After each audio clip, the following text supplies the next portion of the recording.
Bueno, Eduardo, bienvenido a la escalera de Margarita. Muy bien. Estoy muy contenta de tenerte aquí conmigo por fin, porque, bueno, hace mucho tiempo que te conozco y me hacía especial ilusión que estuvieras aquí para alumbrarnos, ¿no?, la obra de Tolkien desde tu particular punto de vista que para mí tiene tanta belleza, una especial belleza. La verdad es que llevo unos días leyendo tu libro y también he visto vídeos tuyos y tal, oye, yo me he olvidado hasta de la guerra. O sea que... Madre mía, eso Sí, es un sí, sí. piropazo. Sí, sí. Me Bueno, alegro antes mucho, de me alegro. profundizar, a ver, porque no sé si tengo que invitar a alguien más, creo que no me ha pedido nadie. Es que esto, como tengo que estar pendiente de la sala de espera y todo, antes de profundizar en las razones que te han llevado a escribir este nuevo libro sobre Tolkien, quiero presentarte un poco tu currículum, que es espectacular. Eduardo es licenciado en Historia Moderna y Filosofía, doctor en Teoría de la Literatura y Literatura Comparada, máster en Filosofía, luego profesor titular del Departamento de Filología Inglesa y Alemana de la Universidad de Granada, profesor e investigador visitante de las universidades de Margate y de la web. Yo el inglés lo llevo un poco mal, ¿eh?, en Estados Unidos. Luego también has traducido y editado junto a Katie Tolkien o la fuerza del mito, La Tierra Media en perspectiva. Eres coeditor de Myth and Magic and According to the English. Eres autor de las crónicas de Narnia de C.S. Lewis, de J.R. Tolkien, bueno, de mito, poesía y mitología y un montón de libros más. Eduardo, ¿cómo y cuándo surgió esta pasión? Bueno, yo te he oído decir aldabonazo. Bueno, la pasión por Tolkien es una buena palabra. Yo leí a Tolkien por primera vez a los 14 años y desde el principio sentí que había en Tolkien algo que lógicamente cuando era un chaval no sabía explicar ni sistematizar, pero que incluía en una forma narrativa sorprendente para mí en aquel momento muchas de las claves interpretativas de aspectos de la vida que a mí se me habían manifestado ya en aquel momento, sobre todo en clave estética, no tanto como aventura, cuanto como forma de mirar el mundo, ¿no? Entonces, de esas lecturas iniciales del Señor de los Anillos, yo luego pasé sobre todo a interesarme por la persona que había escrito eso. A mí, más que leer más cosas de Tolkien, lo que me interesaba era leer más cosas sobre Tolkien. Y, Claro. y a partir de ahí, bueno, pues con el paso de los años me fui vinculando más a esa búsqueda biográfica de la persona. Y cuando llegó el momento de hacer el doctorado, yo había empezado un doctorado sobre historia, sobre un consejero de Felipe II, sobre aspectos de filosofía política, que Sí, es un tema que siempre me ha apasionado también a día de hoy. Y, y no encontraba información. Y la verdad es que después de un año y medio prácticamente de la travesía del desierto, decidí dejarlo y empecé a trabajar en lo que luego sería mi tesis doctoral sobre el Señor de los Anillos y de ahí hasta ahora. claro. O sea que Tolkien, que se le conoce, vamos, los que no somos tan ganchos en la materia, lo conocemos por su obra literaria, pero tu desafío entonces al escribir sobre él básicamente siempre ha sido hablar más sobre él, o el desafío con este libro es diferente. Eh, es difícil hacer una línea, ¿sabes? Para diferenciar dónde empieza el hombre, dónde acaba su obra y cómo se entrelazan. De hecho, para mí una de las constantes, y en eso tengo que desmentir un tanto a Tolkien, Tolkien decía que la biografía de un autor no era un camino seguro para una hermenéutica acertada de la obra, ¿no? Yo creo que hay que matizar un poco eso. Yo desde luego no estoy de acuerdo. Creo que si entendemos la biografía, la relación entre la biografía de un artista y su obra como una relación unívoca y de causa-efecto, entonces sí que estaríamos cometiendo un error. Pero en el caso de Tolkien, entender bien las coordenadas biográficas, no tanto como cronología, que también, sino como modo de interiorizar las circunstancias que le tocó vivir y cómo eso se refleja artísticamente a lo largo de su Ujú. periplo vital, de sus 81 años de vida.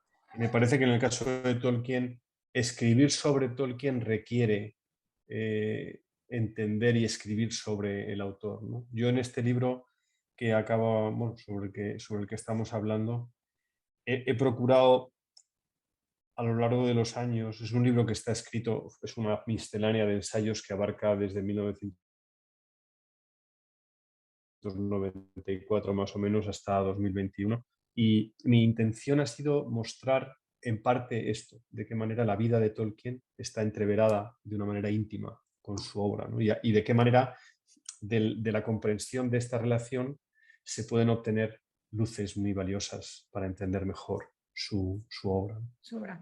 Tus trabajos que se centran en Tolkien, pero también te interesa el grupo literario, ¿no?, de académicos y escritores británicos llamado Inklings, que se reunían en Oxford entre los años 30 y 60, bueno, 1930 y 1960 para la gente de ahora, y sus aportaciones a la literatura. Danos justo una remembranza para situarnos. Bueno, nunca fue un grupo, parece ser que nunca ¿Ah, fue no? un grupo, no, me refiero a un grupo como tal, que se Ah, vale. considerasen pues, un club, ¿no?, determinado, eran simplemente un grupo de amigos. Lo que pasa es que muchos de ellos estaban vinculados al ámbito académico de Oxford, pero incluso algunas de las figuras principales, como por ejemplo Owen Barfield, no era abogado, era una persona que vivía en Londres y que acudía a las reuniones de la misma manera que Charles Williams, ¿no?, que trabajaba en el editorial. Los Inklings son un grupo, ya te digo, no como tal constituido, sino un grupo de amigos que se reunían los martes y los jueves a hablar de literatura, de política, a leerse sus libros unos a otros con mayor o menor fortuna o con mayor o menor gusto o disgusto. Las obras de Tolkien producían cierto escozor, por ejemplo, en Hugo Dyson no le gustaban los elfos, y algunas cosas de Lewis pues no gustaban, por ejemplo, al propio Tolkien, ¿no? Claro. Con lo cual no era un grupo de autobombo, ¿no? Era un grupo de gente muy inteligente, tremendamente sensible y unidos por vínculos de una profunda amistad, y en el caso de muchos de ellos por haber sido combatientes en la Primera Guerra Mundial. Claro. Con lo cual compartían un sentido especial, ¿no?, de una afinidad existencial muy fuerte, y por Claro. lo tanto las conversaciones tenían tanto una hondura filosófica, teológica y existencial grande, como también yo creo que una cierta, esa confianza que hay entre los verdaderos amigos de decirse las cosas, a veces hasta con palabras gruesas, Sí, sí. sin miedo a que eso pueda causar el más mínimo daño a la amistad, ¿no? Claro. Y creo que en ese caldo de cultivo es interesante entender, igual que el Círculo de Bloomsbury, ¿no?, de Virginia Woolf, alumbró una serie de creaciones literarias, pues los Inklings son incomprensibles desde mi punto de vista sin esa comunión de ideas, sin esa unión de corazones y de modos de entender la vida y la literatura. Sí, sí, sí. Y por lo tanto, entender a Tolkien requiere también una lectura más amplia del modo en que las ideas de algunos de los Inklings influyeron también en las suyas, como las suyas influyeron en otros, ¿no? Como ocurre en cualquier amistad verdadera, que hay un trasvase enriquecedor siempre de ideas, ¿no? Claro. Eduardo, y ya que nombrabas a Luis, Tolkien y Luis fueron grandes amigos y muy interesados por el mundo de los mitos y de la fantasía, como bien se sabe, pero sobre todo de los cuentos. ¿Por qué crees que es importante preservar esa mirada inocente que tenemos en la infancia, en los años iniciales? Bueno, es que yo creo que concebir los cuentos como algo particular del periodo cronológico que llamamos infancia es ya de entrada un error, que yo creo que hemos heredado del racionalismo y de la ilustración en la parte que tiene más pragmática, ¿no? Y a día de hoy pensamos que un chaval tiene derecho a leer cuentos, pero hay un momento determinado, más o menos, ¿no?, en su vida en que tiene que dejar de leer cosas para críos y ponerse ya con cosas más serias. Sí, es verdad. A mí esto me parece tremendamente falso, eh, porque además lo que Tolkien escribió no eran cuentos para niños, y de lo que Lewis escribió, pues quizá para niños se pueden considerar las crónicas de Narnia, pero ni siquiera, porque yo creo que algunos de los libros de las crónicas de Narnia requieren un conocimiento muy profundo de cómo funciona el mundo y el ser humano, ¿no? Por lo tanto, no hay una correspondencia exacta entre el cuento y el niño. Tolkien mismo, en su ensayo sobre los cuentos, explica esto, ¿no?, de lo que él considera un error, el modo en que hacemos coincidir la infancia con el momento de lectura de los cuentos.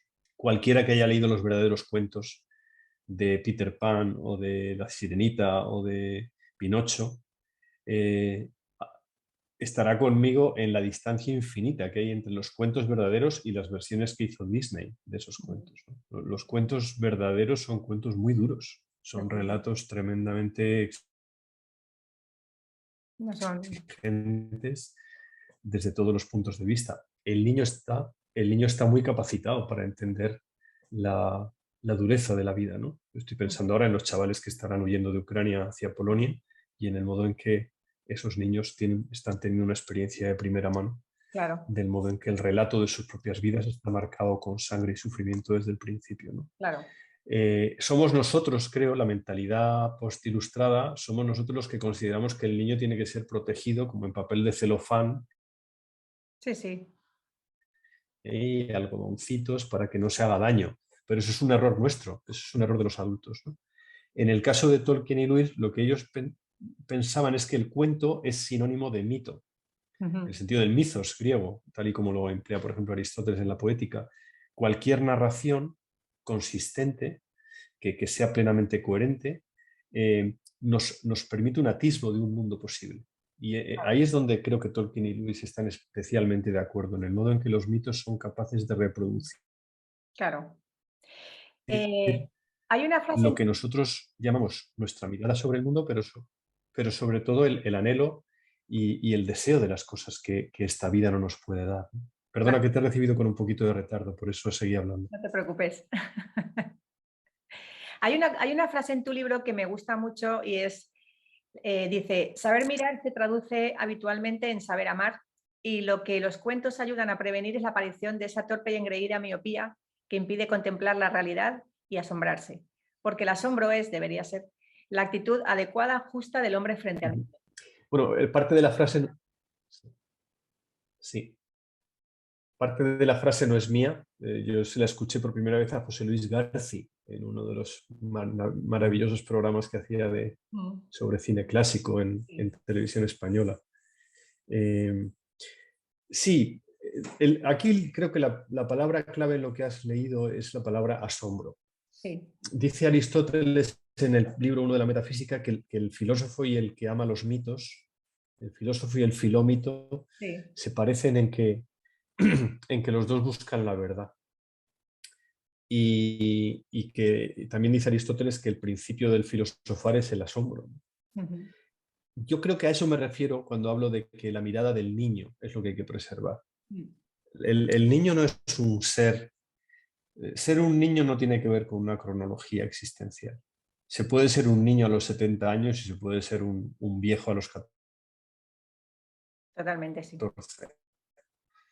Tiene que ver más con una experiencia acumulativa que preserva la inocencia como capacidad precisamente de asombrarse, es decir, de recibir y percibir la realidad como un regalo. Y ante esa recepción del regalo, lo lógico es el agradecimiento. Ya a nuestros hijos les educamos para que den las gracias desde que son Ujú, pequeños. Y cuando un niño no da las gracias es que algo falla, porque no se siente deudor. Y por tanto es algo que hay que corregir desde pequeño, ¿no? Hay que ver qué falla en un niño como el primo de Harry Potter, ¿no? Que cuenta los regalos cada año, ¿no? Y cuando le traen uno menos, pues monta allí un pollo. una pelea, ¿no? Efectivamente, Sí, es verdad, es verdad. ¿no? Y a lo largo de la historia de Harry Potter vemos cuál es el problema de educación de ese chaval, ¿no? Bueno, pues aquí lo mismo. El agradecimiento es la medida adecuada con la que un ser humano debería estar en este mundo, ¿no? Porque todo lo que tenemos a nuestro alrededor es un don, es un regalo, ¿no? Aunque a veces el regalo sea misterioso, Mm, aunque a veces no lo percibamos como tal premio, ¿no? En cualquier caso siempre es un... claro. ¿Y qué conexión hay entre la realidad y esos mundos posibles de los que habla Tolkien? ¿Me estás oyendo ahora? Sí, te oigo. Vale. ¿Tú me oyes? Eh, sí, sí, sí. El... Bueno, los mundos posibles son espejos. La Guerra de las Galaxias es un espejo del mundo. La Divina Comedia es un espejo del mundo. La Mancha de Don Quijote es un espejo del mundo. Macondo lo es.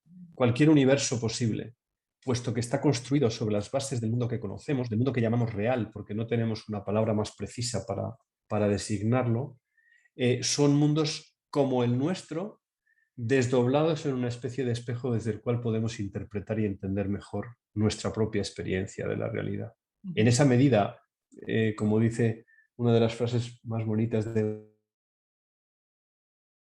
una película que se llama Tierras de Penumbra, leemos para saber que no estamos solos, leemos para investigar, para entender mejor qué nos está pasando, ¿no? De ahí que el que no lee, la carencia de lectura encarna un analfabetismo existencial. El que no lee no se entera de lo que está pasándole, porque no tiene puntos de referencia, ¿no? Y a lo mejor es un realista empedernido que lee el periódico todos los días y sin embargo no tiene ni idea de cómo interpretar lo que está leyendo, ¿no? Porque necesita otros ámbitos, otros mundos, otros universos míticos en los que su experiencia se pueda explayar más quintesenciada, más esencial de lo que le ocurre en el mundo, en la vida que llamamos real, en la vida de todos los días. ¿Y qué diferencia hay entre Tolkien y otros escritores que también inventaron mundos posibles? ¿Por qué tanto Tolkien? Buena pregunta esta. Bueno, a mí me gustaría aclarar aquí algo que he dicho muchas veces y que suele causar cierto revuelo cuando lo afirmo, y es que para mí todo lo distancia y lo diferencia de otros muchos escritores que son considerados análogos a él, ¿no? De hecho, en cualquier librería en la que busques a Tolkien siempre se le encuentra en el mismo estante, ¿no? que otros autores que llamamos fantasía, ¿no? Sí. Creo que la literatura de Tolkien, en cuanto que literatura mítica o en cuanto que épica, entronca con una tradición distinta a la fantasía contemporánea, ¿no? Indaga en otros, bebe de otras fuentes, ¿no? Para mí el hecho de lo que hace a Tolkien distinto es esa capacidad tremendamente agudizada para mostrar un mundo en el que la alegría y la tristeza son, utilizando su propia expresión, afiladas como espadas, ¿no? Es decir, Tolkien explora el territorio del anhelo, el territorio del deseo de las cosas que nunca podremos cumplir, el poder hablar con los animales, el poder navegar bajo las profundidades del océano y entrar en comunión con otros seres vivos. Es decir, yo creo que Tolkien indaga en algo muy existencial nuestro, que es la sensación que todos tenemos de que este mundo no es suficiente. Aunque parezca una película de James Bond, lo que acabo de decir, que el mundo nunca es suficiente, es decir, que hay más en nosotros. Hay mucho más en nosotros y que algunos mitólogos, ¿no? Algunos mitopoetas, como el caso de Tolkien, como el caso de Homero, Sí. han sido capaces de darnos un atisbo de eso. Nos han otorgado un escenario nuevo en el que nuestra mirada se puede expandir, se puede entretener y puede llegar a entender mejor su propia vida desde ese desdoblamiento. Claro.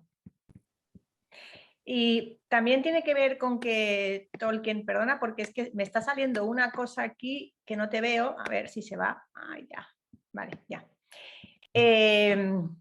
¿Tú alguna vez te he oído compararlo, por ejemplo, con Juego de Tronos, que bueno, pues ahora mismo es una épica, ¿no? Una serie así reciente, y decir que Tolkien es más una narrativa o una fantasía esencial, no episódica? Me gustaría que me explicaras un poquito eso. Yo creo que el problema de las analogías que se han hecho entre determinados autores y lo que hace Tolkien proceden muchas veces de cuestiones tópicas. Es decir, pues si tiene que haber dragones, tiene que haber la lucha del bien contra el mal, tiene que haber brujos, tiene que haber un bueno muy bueno y un malo muy malo. Y eso no es lo que hace Tolkien. Es que a eso me refiero. Nos estamos quedando en la epidermis y estamos haciendo una lectura muy superficial si pensamos que la obra de Tolkien, por ejemplo, es una historia sobre la lucha del bien y el mal.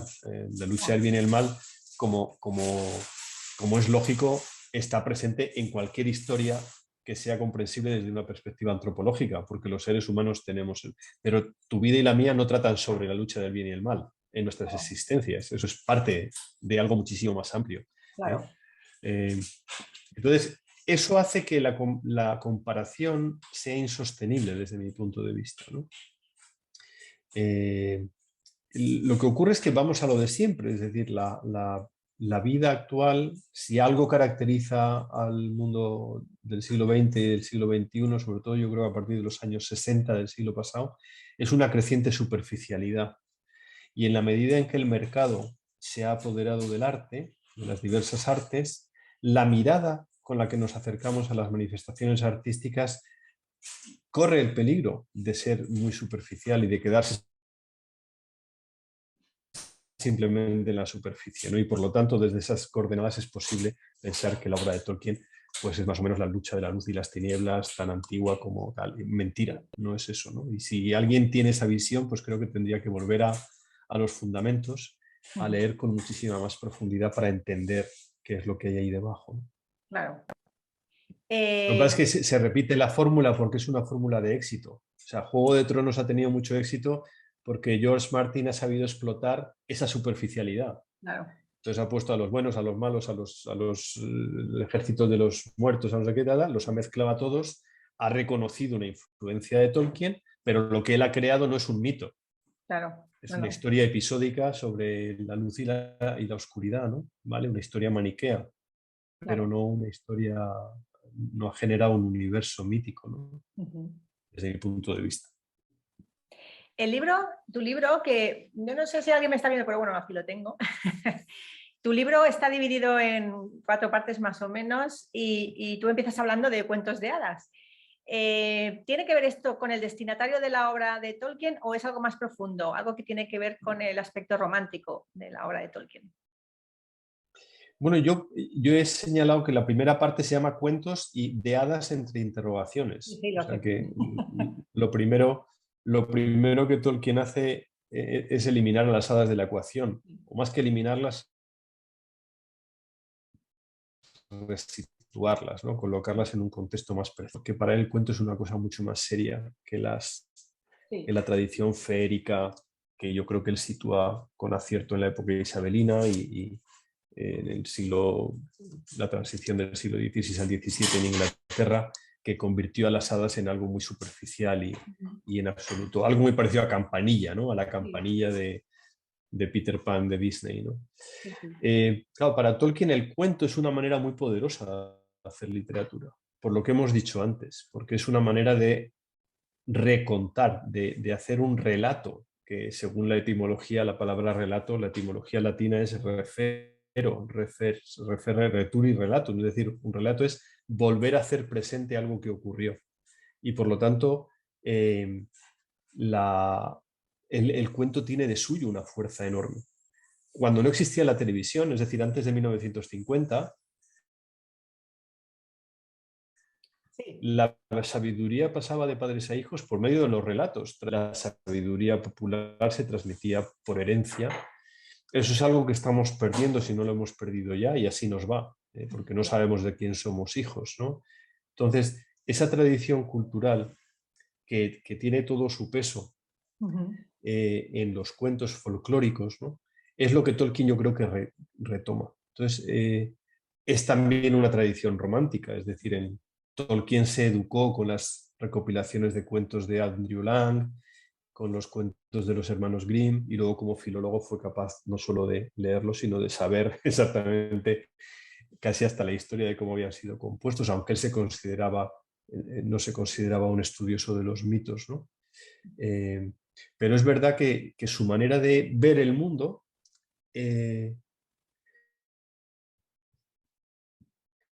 se adecuaba mejor forma mentis, ¿no? del historiador que cuenta historias que son capaces de mostrar una cosmovisión determinada, ¿no? Y eso desde muy joven, ¿no? Tolkien comenzó a escribir lo que hoy es el Silmarillion, pues mientras estaba en las trincheras del Frente Occidental en 1916, ¿no? Para Tolkien el cuento es una forma literaria de primera posibilidad privilegiada de mirar el mundo y de referirlo, ¿no? Claro. De hacer una explicación de los modos en que la vida y las cosas que nos preocupan como seres humanos, también las que nos alegran, también la belleza que nos conmueve, se pueden mostrar por medio de esa forma literaria. Otra prueba de la influencia de los Inglings también sobre Tolkien es que él afirma que para llegar al conocimiento profundo del mundo es necesario comprender, que bueno, estabas un poco hablando de eso, la dimensión poética, ¿no? de la realidad, porque el mundo es esencialmente polisémico. ¿Esto tiene que ver con algún tipo de coherencia perdida o alguna enfermedad del lenguaje ahora mismo? Bueno, el mundo ahora mismo está profundamente enfermo en muchos Bueno, eso es aspectos verdad. y no es el menor el lenguaje. Todo el tema del lenguaje inclusivo demuestra una enfermedad, que hay que mirarse. Todo este complejo de no utilizar el masculino y el femenino, todas las estupideces, ¿no? que nos están bombardeando continuamente y que incluso se están convirtiendo en elementos acusativos, ¿no? A mí por lo menos me ha ocurrido en varios momentos, algunos de ellos solemnes, en los que la estupidez de mi interlocutor me ha reprochado este tipo de... A mí me da igual, con lo cual, imagino, es un hecho, ¿no? Y a mis hijos en el instituto se les educa o se les intenta maleducar con estas estupideces, ¿no? Entonces, por supuesto que el lenguaje está enfermo cuando el mundo está enfermo, pero si existen estas deformidades es porque el modo de mirar la realidad se ha deformado desde determinadas ideologías y las ideologías no son algo nuevo. Cada mundo, cada época de la historia de la humanidad ha tenido sus ideologías y por lo tanto ha tenido sus inquisiciones. Bueno, estábamos hablando un poco de lo que el lenguaje ahora mismo está enfermo, ¿no? Lo de la coherencia que se ha perdido y de, pues eso, ¿no? De lo de la dimensión poética de la obra de Tolkien. Si quieres, podemos hablar, me gustaría hablar un poquito también de la calidad de su obra, del Tolkien artista, y tú dices que la función creadora que lo hace divino ya estaba en él, pero Tolkien compagina, claro, yo pienso, vale, esa facilidad estaba en él, pero Tolkien compagina su vida de escritor con la de familia, cuando ya se pone, ¿no? Estudioso de idiomas, erudito, conferenciante. ¿Cuál es el momento en el que todo adquiere sentido? Porque también tú te he oído decir que él decía que la Gran Guerra, ¿no? hizo que perdiera el hilo, ¿no? Y que ya no lo volvió a recuperar. Eso sí, también me sorprende mucho que eso, que te entienda Claro, la cabeza. claro. Bueno, eso es misterioso y yo creo que ni siquiera el propio Tolkien fue, si él afirma de esa manera tan rotunda que él perdió el hilo a causa de la Primera Guerra Mundial, probablemente se esté refiriendo al modo en que a lo mejor el impulso inicial de su creación era mitológico, es decir, crear una mitología como la que tenemos en los primeros capítulos del Silmarillion y quizá de una manera lineal,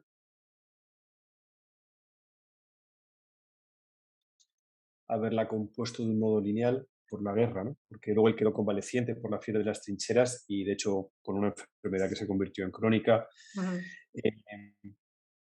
Eh, bueno, las circunstancias de nuestras vidas muchas veces no son ni buscadas ni planificadas, ¿no?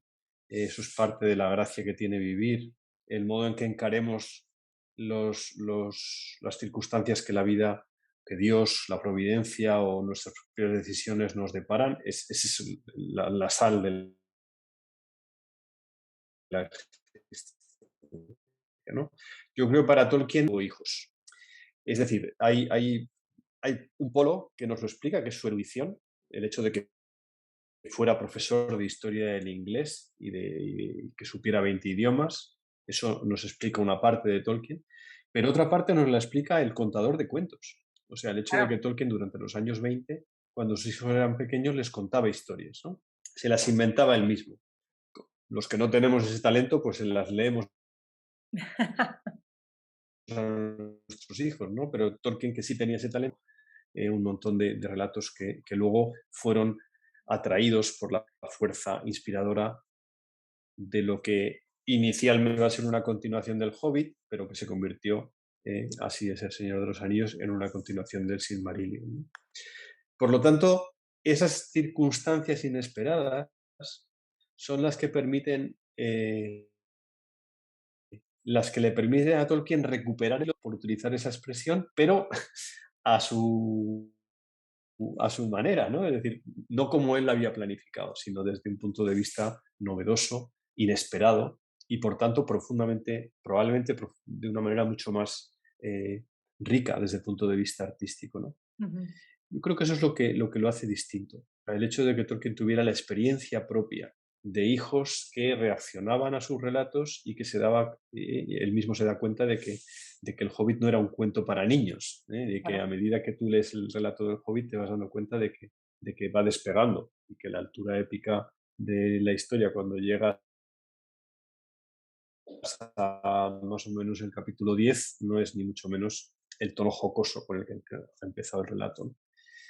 Bueno, Tolkien tenía ese temperamento y creo que sus relatos dan muestra también de cómo su forma de ver la literatura estaba absorbida por lo que él había estado durante años estudiando, desde que era estudiante en Oxford y luego como profesor, ¿no? Beowulf, las sagas nórdicas, toda la tradición germánica, hasta el siglo XIV especialmente, pero no solo.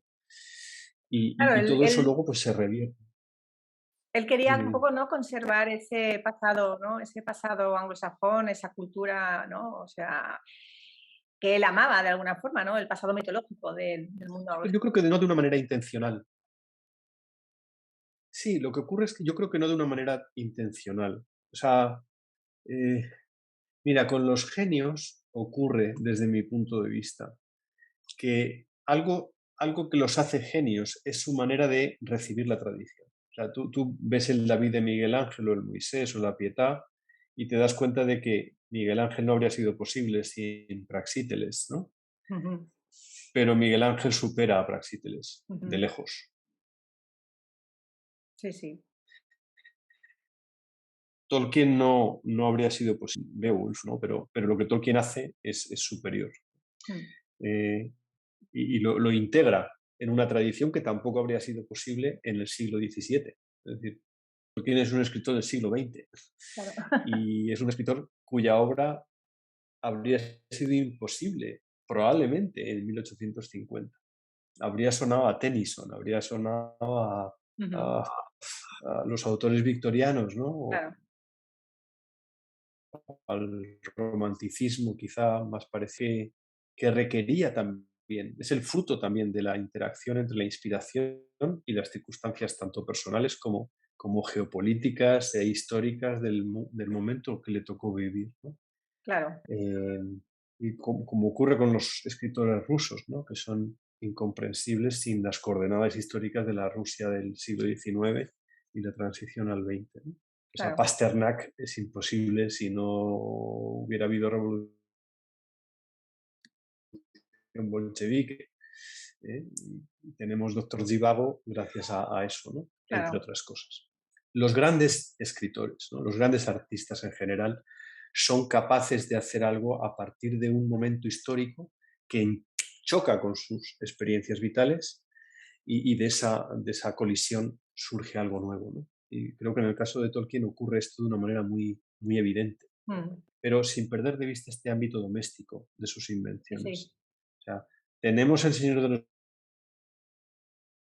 los Anillos gracias a que Tolkien fue padre. Y olvidar esto o minimizarlo creo que es cometer un error. Ay, qué bonito. Mira, eso no lo había oído nunca. Vamos, es lo que pienso, sí, sí. Sí, sí, sí. Desde luego, la importancia de la historia es una de las coordenadas desde las que entender a Tolkien. Y yo también te he oído decir que en El Señor de los Anillos, por ejemplo, hay una verosimilitud inaudita, ¿no? Porque hay mucha historia del mundo inventado, una historia interna del mundo inventado, ¿no? Efectivamente. Es muy interesante porque ahí hay un elemento que no se debe. Creo que Tolkien sí que es un caso único. Es que Tolkien inventa sus historias desde el lenguaje. ¿Eso qué significa? Que si el lenguaje es nuestra manera de expresar y decir el mundo, el modo en que lo expresamos, ese es uno de los grandes inconvenientes que tiene el traductor. Claro, Porque cada lengua dice el claro, mundo de una manera distinta. Cuando nosotros decimos el mundo, lo hacemos a nuestra imagen y semejanza. Entonces, Tolkien crea un mundo a partir del lenguaje y por lo tanto genera diferentes modos de entenderlo. El Hobbit mira el mundo de una manera distinta, como lo miran los jinetes de Rohan o claro, como lo mira Bárbol, ¿no? claro. De ahí el choque cultural que te va presentando la Tierra Media a medida que avanzas en la historia, ¿no? Esto creo que también nos demuestra que la invención de Tolkien solo es posible desde un artista que es a la vez filólogo, además filólogo en el sentido fuerte de la Claro, expresión, un historiador de las palabras, ¿no? claro. Claro, bueno, tú dices que su ser filólogo fue antes, ¿no? Eso quizá lo distingue de No, que digo que tú dices que es muy efectivamente. importante, ¿no? Él era, Ahora, para mí es que es decisivo, para mí es decisivo entender claro, a Tolkien desde la filología. Si claro, no, no lo puedes entender. Si no, volvemos a lo de Juego de Tronos. claro, Tenemos claro, simplemente inventores de argumentos apasionantes, ¿no? claro.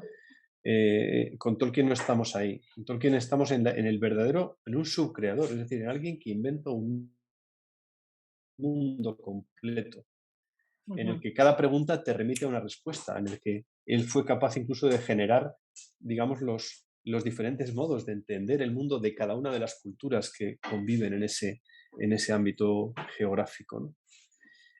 Y en ese sentido hay ahí un carácter especial, yo creo que único en la historia de la literatura, para mí interesantísimo, ni mejor ni peor, pero sí interesantísimo en sí mismo, como un caso digno de estudio, ¿no? Y de deleite, por supuesto. Claro. Y Eduardo, ¿qué quiere decir la frase de que Tolkien está dentro del lenguaje? Esas frases de Lewis, de su Sí, gran amigo Clive Staples Lewis, yo creo que es una metáfora muy precisa que se refiere al hecho de que si has estado dentro del lenguaje, sabes cómo funciona el lenguaje. No respecto solo de los mecanismos, es decir, no solo controlas la sintaxis, ¿verdad? La gramática, lo cual ya sería mucho, sino que eres capaz de alumbrar el modo en que el lenguaje es capaz de decir desde el inicio la palabra que da comienzo a la existencia de las cosas, ¿no? Cualquiera que haya leído el primer capítulo del Silmarillion se acordará de que Tolkien inventa un mundo a partir de una sinfonía, de un ujú, poema sinfónico, el cual las diferentes interacciones de los personajes generan luego un tema musical al que Ilúvatar da existencia, ¿no? Y a partir de ahí se desarrolla la epopeya de las diferentes razas, ¿no? ujú. Entender esto creo que requería, y en el caso de Tolkien se dio, requería saber cómo funciona, designar esencialmente la realidad. Fíjate, es muy revelador que Lewis, cuando explicaba cómo escribió las Crónicas de Narnia, decía que para él sus novelas siempre empezaban con una imagen. Dice que él tuvo la imagen de un fauno paseando por un bosque nevado con unos paquetes en los brazos, ¿no? Ujú. Y que esa imagen puso en marcha el proceso creativo. En el caso de Tolkien no es así. Él explicaba que él quería crear una historia en la que un saludo como El en si la lumen omentielvo, que significa una estrella ilumina el momento de nuestro Sí, encuentro, fuera un saludo que tuviera un contexto sí, que lo hiciera comprensible como tal, ¿no? De la misma manera que a día de hoy, pues vemos a alguien y decimos, pasa! Y eso demuestra claro, que culturalmente estamos en este nivel, ¿no? Si claro, tú claro. vas al barman del sitio donde tomas el café para desayunar y le dices al camarero, una estrella ilumina el momento de nuestro encuentro, lo más probable es que piense Dice, que no vienes bebas borracho más. ya de casa y que tienes que calmarte exacto, ¿no? Que el café ni con una gotita de coñac. ¿No? Exacto, Porque nuestro contexto cultural no da razón del modo en que las estrellas claro, forman parte de nuestra cosmovisión. A día de hoy las estrellas para nosotros forman parte quizá de algo que está circunscrito al terreno de la astronomía, de una ujú, ciencia o de la física eh, cuántica, ¿no? Y por lo tanto algo que solo unos pocos son capaces de entender. claro, Para Tolkien no, para Tolkien la estrella no es solamente una bola De fuego. de materia que describe una canción que estalla como un fuego artificial, ¿no? Es decir, es un milagro, es un don. Entonces, dar cuenta lingüísticamente de esa realidad implica escribir mediante metáforas, implica investigar en la riqueza polisémica, porque el mundo que nos rodea está henchido de sentido.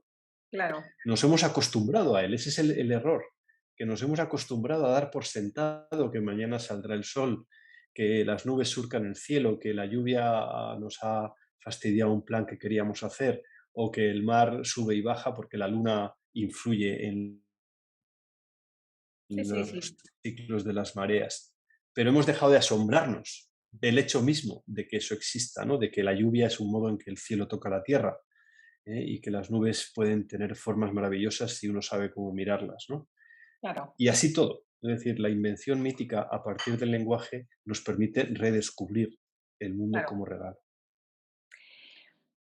Yo estaría contigo hablando horas y horas, pero el tiempo se nos va pasando. Una característica también de su obra es que dependiendo, por ejemplo, de qué personaje se trata, utiliza el inglés, ¿no? De acuerdo con su antigüedad o su raza, ¿no? Lo que otorga una profundidad Mm, enorme a la obra. Y también, también te he oído decir, y es verdad, el despliegue cartográfico, ¿no? En El Señor de los Anillos. Pero para un lector que acaba de coger el libro entre sus manos, ¿tú crees que le puede ocasionar cierta pereza? Porque hay mucha gente que conozco que ni siquiera a veces lo quiere intentar. Es verdad que enfrentarte a Tolkien, yo creo que es que ya hay como una especie de miedo, supongo que porque ujú. por lo menos yo lo que, ¿no? Lo que me sucede cuando lo intento pues, ¿no? recomendar a alguien. Entonces, no sé si es miedo, si es pereza. ¿Tú cómo crees que hay que acercarse a la obra de Tolkien? ¿No? O por dónde empezar? Porque todo el mundo empieza por El Hobbit, Señor de los Anillos, Silmarillion, y a lo mejor no sería lo ideal, sería... Porque como tú dices, y es verdad, Bueno, no hay un... no hay una forma. Sí, claro. A día de hoy me parece que, bueno, yo pienso que con el arte, con las artes, no hay un método universal, ¿no? Que puedas decir, bueno, pues sí, si vas a leer a Tolkien tienes que empezar por aquí, o si vas Ujú, a aficionarte al cine, pues tienes que empezar por el cine de los años de los Lumière y luego ir adelante, ¿no? Pues no, no necesariamente, ¿no? Se puede empezar por muchos sitios dependiendo de la persona. ujú, Yo creo que si bien es verdad que el orden cronológico interno de la mitología de Tolkien implicaría leer el Silmarillion, ujú. el Hobbit y luego el Señor de los Anillos, creo que a día de hoy, si tú a una persona le dices que lea el Silmarillion, salvo que sea una persona muy especial, Claro. se va a Claro. estrellar contra esa obra, ¿no? Ujú, Por una cuestión que tiene que ver con el modo en que hemos involucionado, ¿no? Desde el punto de vista de la lectura. Nosotros ahora mismo estamos ujú, acostumbrados a leer mensajitos de muy poquitas líneas, ¿no? O sea, el hecho de que los políticos, por llamarlo de alguna manera, gobiernen desde Twitter es muy ilustrativo del modo en que vamos degenerando, ¿no? De año tras año, ¿no? O el hecho mismo de que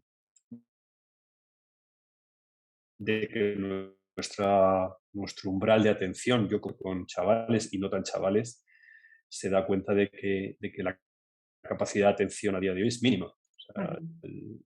la posibilidad de fijación y concentración en un texto exigente y extenso Sí, sí. es un desafío auténtico a día de hoy. Entonces, darle un libro de 300 páginas, como puede ser El Hobbit, unas pocas más, o de 1200, como El Señor de los Anillos, a un chaval, a día de hoy la respuesta más típica es: no, yo ya he visto la película, con lo Ya, cual ya por leer el libro me da lo mismo, ¿no? sí, es verdad. Y Este tipo de ignorancia. Creo que el problema está en que, volvemos a lo de antes, Margarita, que el problema de nuestro tiempo es la superficialidad. sí, Entonces, pues sí. nosotros mismos nos vetamos formas de belleza simplemente por falta de profundidad, por falta de silencio interior, por falta de dedicar tiempo al arte, porque el arte requiere esfuerzo, Sí, ¿no? sí, sí. Entonces nos hemos acostumbrado a ver las series de Netflix o de HBO o de lo que sea, ¿no? De Amazon Prime, nos ponemos, nos enchufamos una serie en vena durante el fin de semana y a otra cosa. y ya sí. la tengo vista y ni lo ponderamos ni tenemos tiempo para contemplarla, ¿no? Porque también el modo en que vivimos es contrario a ese tipo de ser contemplativo. Claro, Y eso, creo que Tolkien, ahí va a ir ¿no? yo, ahí va a ir yo, sí. La falta de asombro Sí, que decíamos antes también es una posible, la verdadera perversión, ¿no? Además tú también dices que es semántica, porque al final la victoria del cinismo es más por lo que dicen, ¿no? Entonces, por el mensaje. Entonces, claro, positiva de este razonamiento que mi sensación a veces es que yo soy demasiado cáustico también por forma de ser. Creo que es muy bonito ver que Tolkien también nos otorga esa oportunidad de pasear por el reino fantástico, ¿no? Por el reino de la fantasía, de la capacidad de la imaginación de generar un ámbito en el que podamos explayar nuestros deseos, nuestros anhelos, ¿no? Eh, y por eso apela a una parte de nosotros que es esencialmente creativa. Yo creo que el problema quizá de nuestro tiempo en parte también tiene que ver con que no se nos ofrecen estos desafíos. Se nos ofrecen desafíos memorísticos, ¿no? Se enseña a los chavales en el colegio y en el instituto a que memoricen las cosas, a que las repitan como loros. Yo tengo estudiantes en la universidad que me dicen que a ellos les exigían en el instituto decir las cosas exactamente como las había dicho el profesor. ya, Todo este tipo de formación negativa hace que cuando un estudiante pues, le entregas Hamlet o le dices que lea El paraíso perdido de Milton o que lea a Chaucer o lo que sea, ¿no? Pues no tiene las herramientas, no solo técnicas, no solamente no domina el lenguaje, el inglés o lo que sea, es que no tiene las herramientas estéticas para acercarse ahí, porque claro. su mirada sobre el mundo es mecánica, no es artística. Tolkien nos ofrece, creo, esta posibilidad. Por lo tanto, yo, en función de quién me preguntara, conociendo a la otra persona, diría, pues a lo mejor te vale la pena empezar por El Señor de los Anillos Claro. directamente, o a lo mejor te vale la pena leer El Hobbit, luego El Señor de los Anillos, o a lo mejor no. A mí me ha pasado alguna vez encontrarme una persona a la que le he dicho, tú lee El Silmarillion, porque es una persona a lo mejor de una especial capacidad y sensibilidad que va a entender lo que hay ahí y que no te va a decir, pero es que está lleno de nombres, Claro, hay miles de nombres y me pierdo. Bueno, que es lo claro. que te dice mucha gente, ¿no? Mm. Bueno, depende de cada persona. Igual que no le puedes decir a alguien que quiere empezar en el mundo del cine que la primera película que vea sea, pues no sé, Nosferatu Iba a ir yo por ahí también. o Metrópolis o El río Ya. de la vida de Terrence Malick, ¿no? Pues a lo mejor no debe empezar por ahí, ¿no? Y a lo Mm. mejor es mejor que vea Jungla de Cristal y ya Y así eso. de ahí puede ir viendo de digo que es una gran película de acción, pero obviamente no requiere tanto como ver Ciudadano Kane, ¿no? Y así en todo. Creo que hoy más que nunca la educación que tenemos que dar es estética, es una educación de la mirada, Ujú. porque si miramos bien, volvemos a lo que me preguntabas hace un rato, si miramos bien podremos saber que la realidad que nos rodea no es prosaica, que está Ujú. llena de Claro. significado. Y en la medida en que descubramos ese significado y ese sentido, podremos agradecerla y no quejarnos de ella todos los días. Oye, Eduardo, y a ver, esta va a ser una pregunta trampa. Pregunta trampa. ¿Qué personaje te gusta a ti más del Señor de los Anillos? Y por favor, no me digas Tom Bombadil, porque yo no lo soporto. No es Tom Bombadil. De hecho, No, siempre he nunca lo ha pensado que sido. Tom Bombadil no era necesario. Siempre llegaba ahí y siempre me atascaba y Sí, volvía a empezar y me atascaba y volvía a empezar y al final dije, se acabó, lo paso por encima y sigo. Pero también lo leí hace mucho tiempo la sí. primera vez, ¿no? Y era Bueno, pero bueno. yo no tengo un personaje favorito. A lo largo de mi vida y de las diferentes lecturas he tenido personajes que me han llegado más. Hombre, hay un personaje que a mí me parece eh, que es Gandalf, ¿no? Claro, Gandalf es un personaje que yo creo que a cualquier persona le, le gustaría tener a Gandalf en su vida, ¿no? De una u otra manera es verdad.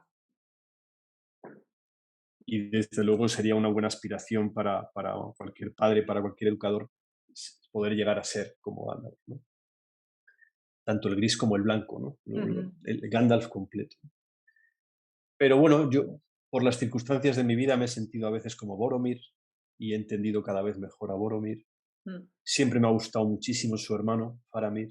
Me ha parecido un personaje maravilloso, un de esos que a uno le gustaría tener como amigo. sí, es verdad. Frodo me ha conmovido siempre. Aragorn me ha conmovido siempre. Y luego destellos, ¿no? Destellos de Legolas, destellos de... Siempre me he sentido muy distante a Galadriel, por ejemplo. Nunca ha sido Mm. un personaje especialmente cercano.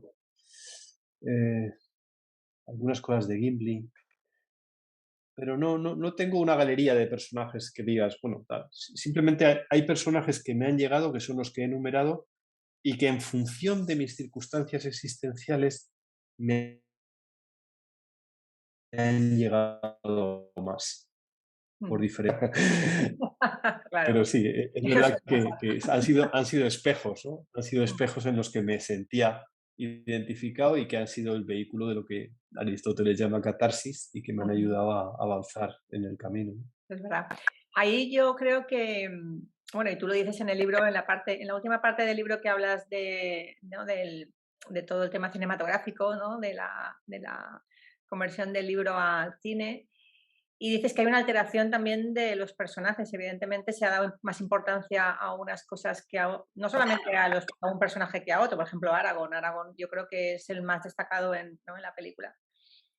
También por el actor como es, en fin. Pero, y pierde parte de la sustancia y otros quedan como muy relegados, ¿no? Yo creo que eso es quizá lo peor Ujú. de las películas, cuando tú has leído el libro. Bueno, he ido en las películas de Peter Jackson, pero fíjate, yo creo que es un efecto secundario de una decisión previa, que es cómo se acercó Peter Jackson al relato del Señor de los Anillos. Entonces, si desde el principio tú haces una película centrada en la acción, en la aventura, en la puramente Sí, considerado como aventura, ¿no? Entonces, claro, hay personajes que van a aparecer como comparsas y que no vas a tener ni tiempo ni modo de darles una relevancia en términos lato sensu espirituales. Entonces, por ejemplo, Legolas se ha convertido en un guerrero ujú, y solo en contadas ocasiones vemos la hondura de su un personaje absolutamente deformado, ¿no? Merry y Pippin parecen prácticamente el mismo personaje, sí, apenas desdoblado, ¿no? Y con una especie mm, de ribete cómico sí, característico del Hollywood actual, como si no fuéramos capaces los espectadores de ver una película plenamente los gags. dramática, ¿no? O trágica. Mm, Claro, entonces, pero eso son carencias de la cinematografía espectacular, de blockbuster actual, ¿no? El resultado de lo que ha hecho Peter Jackson es muy considerable, sí, sí. ¿vale? Me parece que sería injusto hacer Ujú, una enmienda a la totalidad. Pero es cierto que algunos aspectos del tratamiento de los personajes derivan de un error de base, de cómo Peter Jackson se acercó a la historia desde el principio, ¿no? Y por lo tanto convirtió algunos elementos nucleares de la historia en elementos simplemente episódicos o simplemente eliminables. claro. Y ahí creo que está el error, ¿no? Em, una cosa que también dices, y ya vamos terminando, es la fragilidad que ha supuesto para la obra de Tolkien el que ha sido tan mediático, ¿no? Eh, bueno, quizá eso no afecta tanto a la obra de Tolkien Como al mismo cuanto a Tolkien. nosotros. Ah, Claro, la obra de Tolkien nos sobrevivirá a todos. O sea, sí. esto es como... No sé, somos lo pasajero. Yo lo que pasa es que creo que ahora mismo estamos en una concreta situación en la historia de la humanidad en la que nuestra manera de acercarnos a las cosas, ya lo he dicho varias veces y no quiero ser pesado, pero yo lo calificaría con la palabra superficial. O sea, Mm, nos cuesta mucho ahondar en las cosas, ¿no? Nos cuesta mucho ir más allá de la apariencia. Y mientras no vayamos más allá de la apariencia, no entenderemos nada. O sea, nos quedaremos... Mira, ahora con la guerra de Ucrania, ¿cuál ha sido la primera reacción de mucha gente? Pues ponerse una banderita o, ¿sabes? O su foto de perfil o que cada uno haga lo que le dé la gana, ¿no? Pero no creo que eso cambie, o sea, demuestra un cierto Sustancialmente no. sentimentalismo general ante las cosas, ¿no? Los líderes de la Unión Europea enseguida se han puesto toda la banderita y aplaudieron a Zelensky, pero nadie ha movido un dedo por hacer algo en serio. Polonia sí. Polonia sí Claro, que se ha mojado y claro, con mucho riesgo, porque están muy cerca de Rusia. claro. ¿Ves a lo que me refiero, no? Que es muy fácil hacer gestos y convertirnos todos en, en Miss Mundo, ¿no? En hacer, ¿verdad? Que haya paz. Vale, pero ¿tú qué has hecho? Por eso que estás diciendo que es tu deseo. ¿Qué haces tú en concreto, no? Eh, Mucha gente que ha salido de manifestación no está dispuesto a coger un ucraniano en su casa. Entonces, no digo yo que haya que hacerlo, ¿no? Pero tómatelo en serio. O sea, si de verdad eres coherente, pues venga, no vayas por ahí de santo si luego no estás dispuesto a dar los pasos necesarios para ser coherente hasta el final en tu existencia, ¿no? Creo que ese es el gran problema. Entonces, la mercantilización de la obra de Tolkien es un problema de los que la están mercantilizando. Por ejemplo, ahora probablemente de lo que va a hacer Amazon con la historia que van a hacer en la serie, ¿no? Sí, Pero eso es un problema de ellos, de los claro. productores de la serie o de quienes lo hagan mal, ¿no? Pero no es un problema de Tolkien. Tolkien siempre va a estar, gracias a Dios, ahí como obra literaria a la que podemos volver, en la que nos podemos, pues eso, explayar, ¿no? Y disfrutarla y ahondar en el sentido de la misma manera que podemos. Pero es verdad que a día de hoy, por el exceso de imagen que nos rodea, tenemos menos capacidad para la profundidad, a no ser que hagamos un esfuerzo realmente voluntario de indagación, de introspección, de contemplación, de hacer verdad ese refrán tan bonito, ese adagio, ¿no? De menos es más.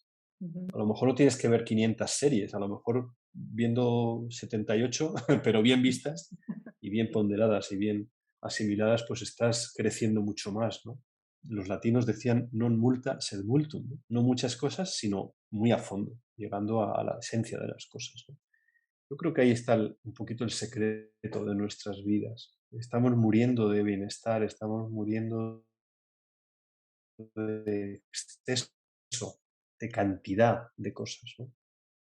Y ahí es donde nos estamos perdiendo respecto de lo que de verdad es la sal de la vida.